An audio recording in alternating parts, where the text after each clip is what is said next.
Hello, this is Inside the Press Box with Sunil Sunder Raj for the Everyday Fan Sports. Today, I'm happy to be speaking with Brad Lester, also known as the Speed Genius and owner of Athletes Elite Performance in Lilburn, Georgia. Brad, once again, thank you so much for the opportunity, to speak with you. I really appreciate it. You're welcome. I appreciate you having me on. Hey, Brad, congrats, as said, on your business. Over 20 years of experience working with, more than 15 NFL running backs, some of the top tier and elite running backs in, the NFL today. Najee Harris, the Pittsburgh Steelers, Chris Carson, the Seattle Seahawks, and Alvin Kamara, the New Orleans Saints. I guess first and foremost, I had to ask you, Brad, how good does that feel to know that, all your hard work is, not only, paid off in the past, but, continues to this day? Honestly, it's a really great feeling, especially when you got to work with these guys before that, they had their success. Yeah. And, just to see that these guys play on Sunday and excel the way they are and have great careers, it just makes me happy, to know that I was be able to, make some kind of a difference and, help them get to the next level. Yeah, no, I agree. Najee was at the University of Alabama, said all-time, leading rusher, won the Doak Walker Award. Alvin Kamara has said, Rookie of the Year and, 2017. And you look at Chris Carson, I mean, that's such an inspiration, the 7th round, draft pick. And look where, it said he's ended up here with the Seahawks. That was huge for him because, with him going in the 7th round, the chance of you making the roster is usually slim to none. Yeah. So to see what he went through just to even get on the field is amazing to me. And now, he's one of the starters and, he's coming out to his last couple of years, but I think he's going to go out, on a great note. Yeah, no, I agree. Hey, before I get into the various programs that you have, with Athletes Elite Performance is, I believe, the center, state of the art. I think it's like 20,000 square feet. And it's great is that you guys focusing on different levels. I saw performance assessment, performance development, physical therapy, and nutritional fuel. And I think one of your models is train, recover, and repeat. So if you just, want to talk about, the facilities, in terms of, where these athletes, train, Brad. Definitely. So actually, it's bigger than 20,000. I don't know. I think that was it's actually 50,000 square feet. Wow. Okay. We got an indoor 70-yard indoor straight line track. Okay. 50-yard indoor field. 15,000 square foot state of the art weight room. Mm-hmm. Recovery center. We have a meal prep person that comes in that's on site. Anything that's needed for our athletes is right there. And we're also in the process of working out a deal to have, Marriott or Hilton, sponsor our guys. So when they come in town, they have somewhere to stay. That's fantastic. I think that's the one thing is that people don't realize in terms of the physical therapy, the recovery, as football is a very physical, sport. I mean, you take a lot of pounding.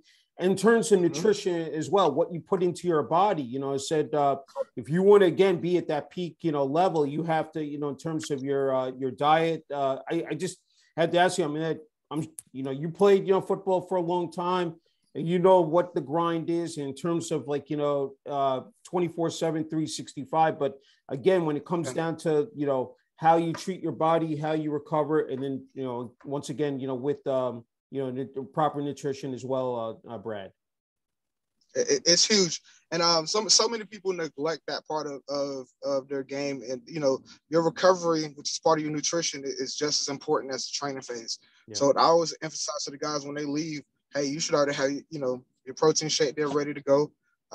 Already have a meal ready to go. Mm-hmm. Everything it's a process. And the process is an all-day process. And, being an elite athlete, you don't get the luxury of, having free time and being able to hang out like everyone else. It's basically anything that everyone else is doing, you almost got to do the opposite. And I tell my players too, your best work or your hardest work is done when nobody's watching, or when nobody else is working. You should always try to, find ways to get better when everybody else is not working. Yeah, no, well said. Hey, I wanted to move to the running back program, and I'm so impressed by that in terms of the fundamentals that you teach, the techniques. It's just not about running the ball. There's so much that goes into it. I mean, in terms of route running, how you move the ball, in terms of and I'm wondering if you can go into that. There's it's well described there in terms of your responsibilities as a running back. Just talk about it. And I love that motto. Every rep is a rep, and the difference between a 5-yard and a 60-yard run. Just talk about that, Brad. Definitely. So, my biggest thing is as a running back at the SEC, ACC level, Big Ten level, anywhere like that, everybody that plays running back can run the football. Yeah. And that's not a question. The question now is, what else can you do outside of just running the football? Can you pass protect? Can you catch out the backfield? Play special teams?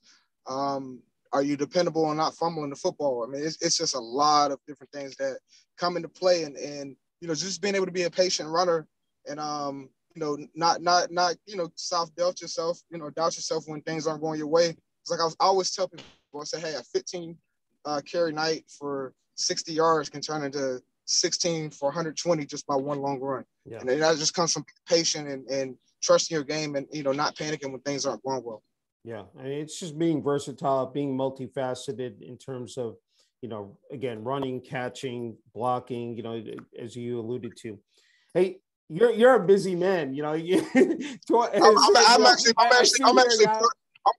I'm parked right now because I'm actually headed down to Georgia Tech to work with a few players there now. Oh, so very that's nice. Why I'm on the move. I see that, you included, of course, in your notes that you're going to be doing some subcontracting work for NFL teams and then putting together that running back program for 8th through 12th graders. So commendable. I guess if you want to just, describe that and, how exciting that is, for you, Brad. So I'm still in the process of working out the contracting deal. Okay. I've been in touch with several teams there, and they're very, very interested, but we just haven't got anything finalized yet. We will soon. But our biggest thing right now that we have coming up is our running back workshops that we're going to be doing in almost 15 or 16 different states all throughout the end of June and the beginning of July. So we're going to be state to state doing these one-day workshops, helping running backs get better, showing them, what the techniques that we use on a regular basis that they don't have access to because, they're so far away, so they can't come here. So we're going to go to them and just do one day. Make it 24/7 Sports is going to be covering the event. Rivals is going to cover the event, and I'm sure several other major platforms of recruiting are going to want to cover this event as well. So we're putting a lot into it. I don't know a lot of people that are doing just running back workshops all across the country. So we're really excited about getting that started and seeing where it goes. Yeah, no, that's fantastic. Trying to separate yourself from the rest of the field. That's awesome. Hey, and what's great is that with your business that you focus in on the younger kids. You start very early, ages 7 through 12. Talk about that, and you have again different levels there as well. So now, even with that, we've kind of changed that model a little bit. Okay. So the youngest we're taking now is around 10. Okay. But that 10 or 11-year-old, they had to be like, at the elite level to where, they're not gonna, slow the group down. So we do start from a younger age, but we're selective on who we bring in to the program at that age. So most of our guys are middle school, high school. Okay. And I have a big number of collegiate and NFL guys as well, but it starts from building a high school base and working up.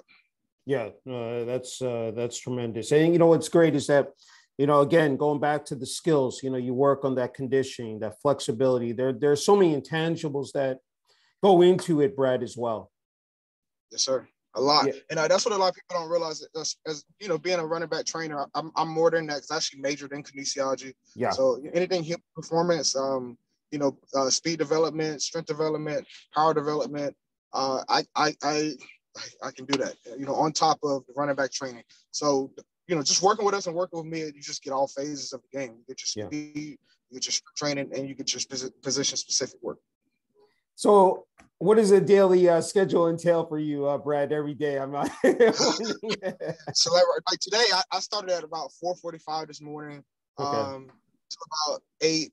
Then again from 10 to about 1:30, 2 o'clock.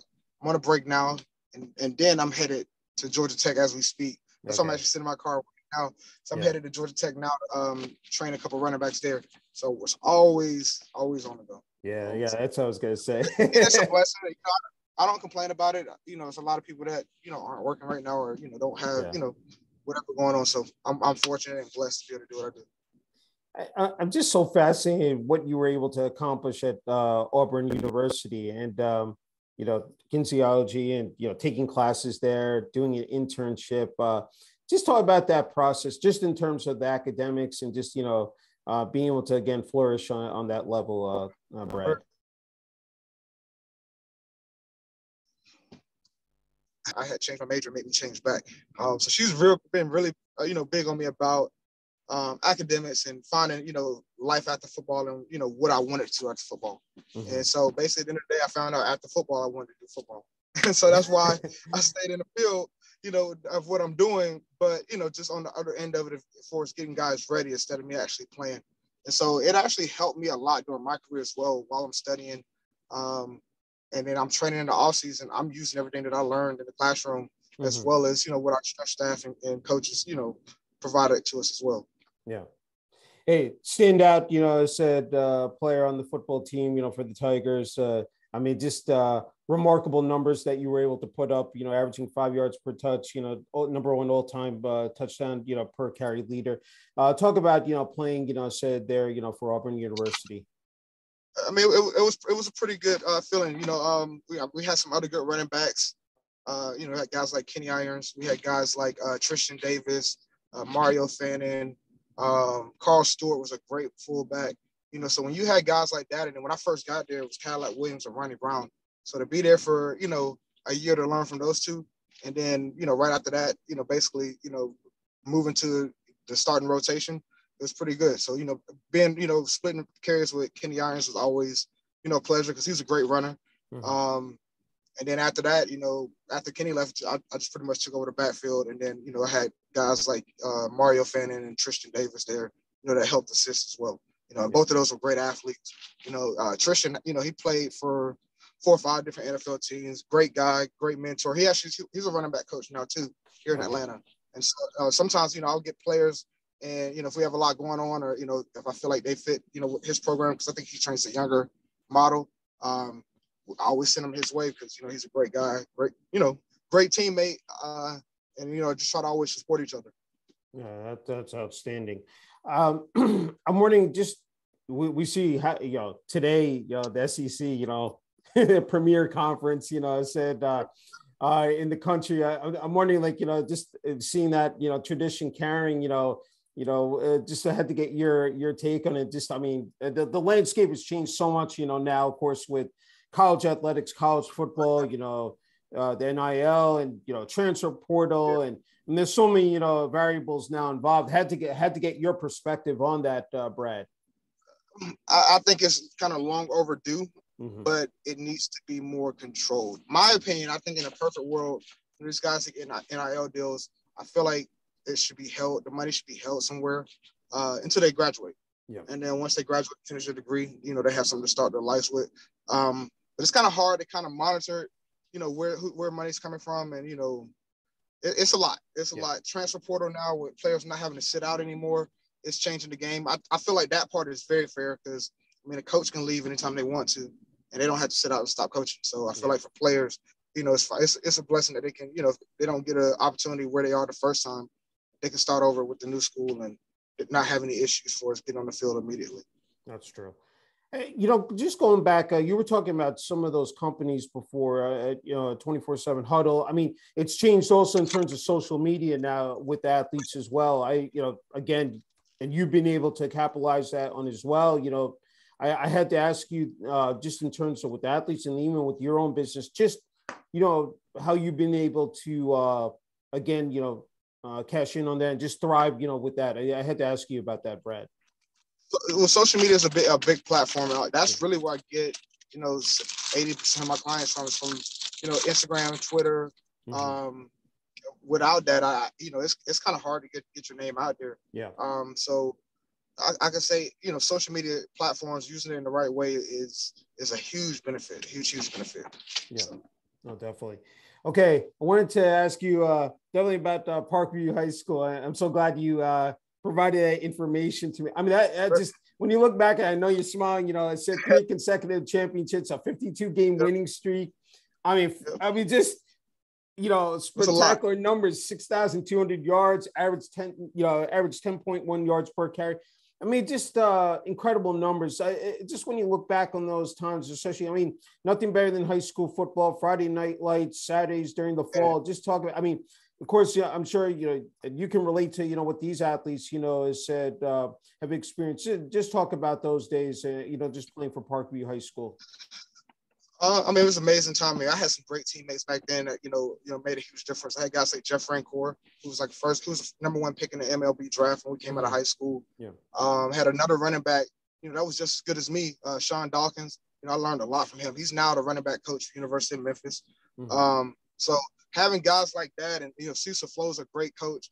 I came in and learned a lot. My freshman year was tough, but I came in and adjusted, to the program, what Cecil Flo had, I had to buy into what he was selling, and which is, come into the weight room, be on time every day, learning how to break down film and break down defenses, just being consistent with everything that I do. And so, it helped me have a long career there. And Friday nights there was amazing. We were 15-0 every year. So every team we played, they gave us our best shot. Yeah. And, now when I look back on it, it feels great because every now and then I go back to the school because my younger brother, Brian Miller, he's actually a coach there, defensive back coach, recruiting coordinator for Parkview High School. And when I go back, and they have the signs up from all the state championship teams, and they haven't won a state championship since. So, it's been almost 20 years, and they still haven't won another state championship. So, it's a good feeling to know that, we left that legacy of, being the last team to win. But I'm pretty sure they're going to get one here soon because they got a lot of talent. They got a whole lot of talent. Oh, that's wonderful. I had to ask you, once you graduated from Parkview High School, so I'm intrigued, and what, led Auburn to being the perfect fit for you. And there were any other schools, but, specifically Auburn University, Brad? I consider Texas, Florida State, Stanford. I even looked at Alabama a little bit, but I mean, Auburn was just the best situation for me, man. They had running backs, say Ronnie Brown, Cadillac Williams, and then Brandon Jacobs was even there for a short amount of time. So, Cadillac was a running back I looked up to. And, to have an opportunity to be in the same backfield as him and learn from him for a year was a good opportunity. And, just the track record of running backs that Auburn had. Yeah. I mean, it was almost a no-brainer. It wasn't far from home. And again, I had a great support system around me. So I felt like Auburn was going to be the best fit. That's great. I'm wondering also, not only when you were at Parkview High School, but at Auburn, those rivalry games. I mean, they're I mean, of course, when you talk about Auburn, Alabama, I mean, I said one of the best, probably, maybe ever. Just talk about those, type of games and playing in them. So I had two. In high school, we had Brookwood High School, which is one of the most prestige high schools in America, on top of what Parkview is. So playing them every year, I mean, the stand's gonna be packed out. I mean, it's you walk into the stadium 2 hours before the game, and it's gonna be shoulder to shoulder. Like that's how crazy it is. And it was the same at Auburn when we play Alabama. Anytime you play Alabama, it was a big deal. I mean, you could lose every game in the whole season, but you better beat Alabama. I mean, that's how serious these fans take that game. And just to be able to be a part of that tradition, it's pretty cool. Yeah. And now, especially now, looking back at it, and beating Alabama 6 years in a row, because that was part of that program. We lost on my last year, but previous to that, we had a 6-game winning streak against them. That's pretty impressive, and something that we always look back and cherish. That's cool. That's very good. Hey, and for you, I had to ask you personally, what made the game of football so special to play? I know it's a long-winded question, but something, some of the intangibles, something that stuck out to you. I mean, again, you played for a number of years. Just something, that during the course when you reflect back and look, It really started before I started playing. My older brother played at Georgia Tech, so being a kid and going to his games and being on the sideline and being in the stands wearing my shoulder pads, watching his game at Georgia Tech, and seeing him win a national championship his freshman year, and that kind of inspired me to want to play. And my dad, he's a real big football guy, so it's just kind of in the family blood, and you know, something that I always wanted to do, you know, since I was a young kid. And it's something that I always pursued, worked hard at getting that. You know, started training early, man. I started training in like 5th, 6th grade. I started lifting weights in like almost 6th grade too. Wow. So I've always prepped for it, always loved the game. And, you know, that's why I still try to stay around it now. Yeah, I think people talk about that culture, that brotherhood of football, that, you know, these guys remain, you know, said you're, you know, well, it goes well beyond, you know, said the game of football, Brad. Just talk Definitely. about that in turn, and then having that commitment, that dedication, you know, to the game, because if you don't have that passion, you know, it easily, you know, can be gone. It can slip No, away. Just talk about that. and so the biggest thing for me, and I harp on this a lot with a lot of my clients is, you know, you're only as good as your last game, and you're only as good as your last year. So you always got to stay, you know, in preparation to get better, or you know, always act as if, you know, you didn't have a great year. I mean, it's just like what you did yesterday was what you did yesterday, and you always got to prepare for a new day and a new season. And that's just something we're real big on. I mean, so a player can have a great workout yesterday, come in the next day and have a bad workout, and we're over assessing that bad workout. Like, hey, we can't have another day like that. You know, we got to have the passion and dedication to, you know, give 100% and do what we need to do each day, you know, to be able to be successful this season. Yeah. Hey, I had to ask you, you know, down there in Lilburn, Georgia, you know, in terms of, and I'm always, you know, curious about the level of talent down there, not only in Lilburn, but the rest of the state of Georgia as well. So the players that you bring in, I'm just, I wanted to ask you about that, Brad. Definitely. So, I mean, Georgia's a hotbed for high school recruiting. And you're going to always find great recruits here. The level of talent here, I mean, it's amazing. I mean, I was, even in just Gwinnett County where I'm at, I've heard scouts or college scouts say they can just come to this county, recruit, and not go anywhere else. I mean, that's how much talent is here. And it's real competitive every year, and it prepares you for the next level. That's the biggest thing. A lot of players leave this county and go to play, and they're so well prepped because they've played the best competition year in and year out. You know, they're freshmen through senior year in high school, so now they're freshmen in college. They're dressed in very well, opposed to a guy that played, you know, somewhere else at like maybe a smaller school or smaller region where it wasn't as competitive. They don't come in right away and make as big an impact. I'm wondering, you know, with the University of Georgia winning a national championship, I mean, how big, you know, that was, you know, and the impact, you know, said on the state. I had to get your take as well on that, Brad. Yeah, I'm not really a big Georgia fan, but okay. Yeah, I mean, that was a big year for them. And, you know, I know running back coach Del McGee over there, hats off to him. He's one of the best running back coaches in the country. And, you know, I'm happy for him. I'm happy for those guys. Yeah. You know, that was around it. I know that actually got a chance to win a championship. You know, it was well overdue. It was well overdue. And I mean, they already had great recruits. Now the game for recruiting with them is even better. I mean, they're bringing in, you know, 5 stars left and right. Yeah. So they're gonna be a pretty good team and competitive for the next year, for a few years here. Yeah, no, definitely. Hey, you talked about your brother, your dad. Just wanting your support from your family. You know, said. You know, not only, of course, when you played football, but just, and then, of course, studied at Auburn University, but also, you know, here now, running your own business. Just had to ask you about that, Brad. Definitely. So, I mean, my family is a big influence on me. You know, my mom, both of my dads, and my brother, too, you know, especially with him being around the game forever. I mean, he's been coaching now for almost 25 years. So, you know, his opinion, it goes very far. He's been assistant coach of the year 2 years in a row, 2018, 2019. He's been assistant offensive coordinator at Savannah State, head coach at Lakeside High School here in Georgia. Now he's the assistant head coach at Hebron Christian Academy. And so hearing his opinion and, you know, seeing how he breaks down the game is big for me. You know, even from a business standpoint, it gives me a lot of advice for, you know, things I need to do to make my business better. That's great.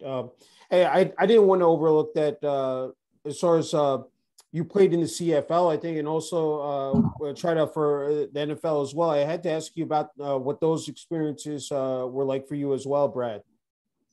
it was tough for me. So I had a major injury my last year at Auburn, which kind of hindered things from being where they should have been. I know going into my last year, they had me projected going on in the third round, and then I had neck injury and I had an ACL, MCL, LCL tear that last year, which made a huge impact on what my draft stock was going to be and things of that nature. So even when I went to Canada, I mean, it was tough because they already had another running back. And, a lot of people don't know this. You're only allowed to play with so many Americans on the field at one time in Canada. So, to make the roster up there is just as hard as the NFL because you don't have as many numbers of players on the field that are American. So I don't know. I had a successful career. Overall, I'm happy with everything. And just after a while of having so many issues with the injuries, I just kind of walked away from it. But no regrets. I had a great career and had a lot of fun. Met a lot of great people, and it helps me now to do what I do now. So like even when I make calls for some of my players, a lot of these coaches and recruiters are people that I either played against or played with or built some kind of relationship with over my career. Yeah, I think that's great. I mean, in terms of the networking and developing those relationships with the coaches and recruiters, talk about that aspect. I think that's really, important, Brad. That's very big. So, like, especially for my clients, because, if anybody ever needs anything, for us trying to get an opportunity on a scholarship, camp invites, training camp invites, I can make a call and at least get their film in front of the person or people that's needed to make a decision on, what our kids, our high school players, NFL, college, NFL, whatever level career. I mean, it makes a difference when you have somebody that, is connected to be able to help you get those opportunities. Yeah. You can speak from experience in terms of the injuries. I mean, how you're one play away, from sustaining a serious injury. And then, I think these days, people talk about mental health as well, how important, it's tough, man. I mean, especially when you have injuries and you get down and, in terms of your recovery and, trying to, come back from, again, could be a career-ending injury. But just talk about that, Brad. That's a hard piece. I have a lot of players that are coming off of serious injuries from this past season, and the hardest thing for them is second guessing themselves if they're back to where they started, and that's a part of the game. So I'm really big on keeping those guys upbeat, being positive. And then the hardest part is the life after football. A lot of players don't really adjust well to not being able to play football. And so that's another big piece for me is to just kind of keep players encouraged. Start trying to help them find a career after football. Even when they're playing football, because at some point it's going to be over. So that's the biggest adjustment for guys now is having a life and a career that they love to do outside of playing the game of football.